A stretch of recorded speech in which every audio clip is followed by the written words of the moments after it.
जय हिंद दोस्तों, वंदे मातरम। ट्विटर के साथ पिछले कुछ समय में ऐसा कुछ हुआ है कि वो काफ़ी ज़्यादा सुर्खियों में रहा। जब से भारत में डिजिटल जितनी भी वेबसाइट्स हैं उनको लेकर, सोशल मीडिया वेबसाइट्स हैं उनको लेकर जब नियमों में बदलाव आया, तो सबसे ज़्यादा रेजिस्टेंस अगर शो किसी ने किया था तो ट्विटर ही था। तो ऑब्वियस सी बात है, वो पिछले एक साल में काफ़ी ज़्यादा सुर्खियों में बना रहा। कुछ चैनल्स बैन हुए, कुछ लोगों को हटाया गया।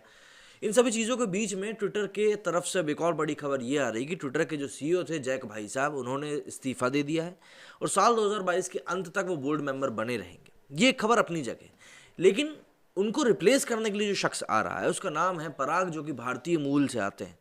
तो ऐसे में अब आप ये कह सकते हैं कि एक और बड़ी बहुप्रतीक्षित कंपनी जो है दुनिया की, उसका सीईओ एक बार फिर से भारतीय होने वाला है। लेकिन उसके साथ भी कई सारे विवाद जुड़ गए हैं। दरअसल पराग का एक पुराना ट्वीट है जो कि इस समय काफ़ी ज़्यादा वायरल हो रहा है और दुनिया भर के लोग इस समय पराग को टारगेट कर रहे हैं सिर्फ उस एक ट्वीट को लेकर। उससे एक ट्वीट में क्या है, क्या उसको लेकर लोग रिएक्ट कर रहे हैं, वो सभी कुछ हम लोग देखेंगे। लेकिन पहला ज़रा समझ लेते हैं कि ट्विटर ने आखिर ये सीईओ का जो बदलाव किया है वो क्यों किया है। ट्विटर के सीईओ जैक डॉर्सी ने अपने पद से इस्तीफा दे दिया है। अब उनकी जगह पर भारतीय मूल के पराग अग्रवाल नए सीईओ होंगे। जैक डॉर्सी अब तक ट्विटर के स्क्वायर के सीईओ के तौर पर काम कर रहे थे।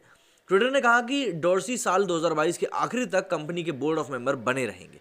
डॉर्सी ने ट्विटर पर अपना इस्तीफा शेयर करते हुए सबसे सही वक्त बताया। उन्होंने लिखा कि को फाउंडर से सीईओ, चेयर से एग्जीक्यूटिव चेयर और फिर अंतरिम सीईओ से सीईओ लगभग 16 साल कंपनी में गुजारने के बाद मैंने फैसला किया है कि आखिरकार छोड़ने का सही वक्त आ गया है। पराग अग्रवाल नए सीईओ होंगे। जैक ने अपने बयान में इस्तीफा देने के लिए 3 कारणों का भी जिक्र किया है। डॉर्सी ने लिखा कि पहला कारण यह है कि पराग कंपनी के नए सीईओ बन रहे हैं। बोर्ड ने नए सीईओ के लिए लंबी प्रक्रिया का पालन भी किया है और सभी ने एकमत रूप से पराग अग्रवाल को चुना है। कंपनी के बारे में उनकी समझ के कारण पराग मेरी भी पसंद है।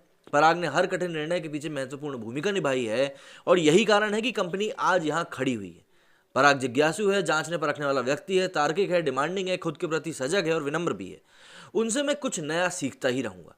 डॉर्सी ने दूसरे कारण में बताया कि ब्रेट ट्रेलर का बोर्ड चेयरमैन बनने का फैसला भी महत्वपूर्ण है।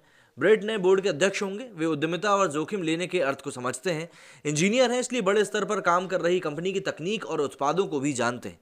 कंपनी को एक ऐसा ही इंसान चाहिए था। जब मैं सीईओ बना था तब ब्रेट से बोर्ड ज्वाइन करने के लिए कहा था। वो हर तरीके से कंपनी के लिए एक बेहतरीन रहे हैं। डॉर्सी ने तीसरे कारण में बताया कि टीम की क्षमता है कि वो कंपनी को बेहतर रास्ते पर लेकर जाए। पराग में काफ़ी क्षमता है। उन्होंने इंजीनियर के तौर पर ट्विटर में काम शुरू किया था। हमारे काम की परवाह है। ये मुझे गर्व का एहसास कराता है कि वे मेरे ही रास्ते पर चलते हैं, लेकिन मुझसे बहुत अच्छे ढंग से। वो मेरी ऊर्जा का काम करने के लिए सबसे अच्छे ढंग से उपयोग करते हैं। जैक ने अपने बयान में आखिर में कहा कि ट्विटर के लिए उनकी एक ही ख्वाहिश है कि ये दुनिया की सबसे पारदर्शी कंपनी बने। ट्विटर के नए सीईओ अभी कंपनी के सीटीओ के तौर पर काम कर रहे थे। नई जिम्मेदारियों के लिए तैयार पराग अग्रवाल ने डॉर्सी का आभार जताया। अग्रवाल ने कहा कि मुझ में और मेरे लीडरशिप में भरोसा जताने के लिए बोर्ड का धन्यवाद करना चाहता हूं। जैक की लगातार मेंटोरशिप, सहयोग और भागीदारी के लिए मैं उनका आभारी भी हूं। उनके नेतृत्व में कंपनी ने जो उपलब्धियां हासिल करी हैं, मैं उनको आगे बढ़ाने के लिए तैयार हूं। इस समय पूरी दुनिया हमें देख रही है। आज के इस समाचार को लेकर लोग अलग अलग विचार रखेंगे। ऐसा इसलिए क्योंकि वो ट्विटर और हमारे भविष्य की परवाह करते हैं। ये इसका संकेत है कि हमारे काम की इंपॉर्टेंस क्या है। आइए दुनिया को ट्विटर की पूरी क्षमताएं दिखाएं। लेकिन पराग के नए ट्विटर के सीईओ बनने की घोषणा के साथ ही उनके साथ एक विवाद भी जुड़ गया है। दरअसल एक पुराना ट्वीट है जो कि इस समय काफ़ी ज़्यादा वायरल हो रहा है और उसको लेकर काफ़ी लोग हैं जो अपनी प्रतिक्रिया दे रहे हैं। और वो ट्वीट में जो प्रतिक्रियाएं दे रहे हैं वो प्रतिक्रियाएं कुछ खास ऐसी हैं नहीं जो कि सुनने वाले को अच्छी लगे। लेकिन ट्वीट पराग का ही है, इसलिए वायरल होना तो तय है, क्योंकि ट्विटर के नए सीईओ ही वो हैं। ट्रोलर्स ने उनके एक दशक से भी ज़्यादा पुराने ट्वीट को खोज निकाला जिसमें पराग अग्रवाल ने मुसलमान, चरमपंथी, गोरों और नस्लभेद को लेकर बात करी थी। पराग अग्रवाल के ट्वीट का एक दशक बाद अलग अलग मतलब निकाला जा रहा है, लेकिन इस ट्वीट को लेकर उन्होंने तभी सफाई जारी कर दी थी। ये बात भी समझने वाली। लेकिन वो ट्वीट क्या है? दरअसल पराग अग्रवाल ने 26 अक्टूबर 2010 को एक ट्वीट किया था और तब वो ट्विटर के साथ काम नहीं करते थे। उन्होंने अपने ट्वीट में लिखा था कि अगर वो मुसलमानों और चरमपंथियों के बीच अंतर नहीं करने वाले हैं तो फिर मुझे गोरे और नस्लवादियों में आखिर अंतर क्यों करना चाहिए, ये उन्होंने ट्वीट करते हुए लिखा था। उनके सीईओ बनने की घोषणा के बाद एक दशक बाद उनके पुराने ट्वीट पर नामी गिरामी लोगों के कमेंट की बाढ़ सी आ गई है। हालांकि इस ट्वीट को लेकर उन्होंने पहले ही सफाई जारी कर दी थी। उन्होंने इसी ट्वीट में बताया था कि ये एक कॉमेडियन आसिफ मांडवी ने डेली शो के दौरान कही थी, जिसे उन्होंने ट्वीट किया था। दरअसल इस कार्यक्रम में कई कॉमेडियनों ने भाग लिया था और इसमें काले लोगों के अधिकारों के बारे में बात की जा रही थी। दक्षिणपंथी ट्रोल्स लगातार ट्विटर पर खुद को सेंसर किए जाने को लेकर उनकी आलोचना करते रहे। पराग अग्रवाल के पुराने ट्वीट के बहाने लोगों ने ट्विटर को भी नहीं बख्शा है। अमेरिका में टेनेसी की सेनेटर और रिपब्लिकन पार्टी के नेता मार्श ब्लैकबर्न ने इस 11 साल पुराने ट्वीट को रिट्वीट करते हुए लिखा कि ट्विटर के नए सीईओ ने धर्म को पिरामिड स्कीम बताया है। ये वो हैं जो आपकी बात को ऑनलाइन नियंत्रित करने वाले हैं।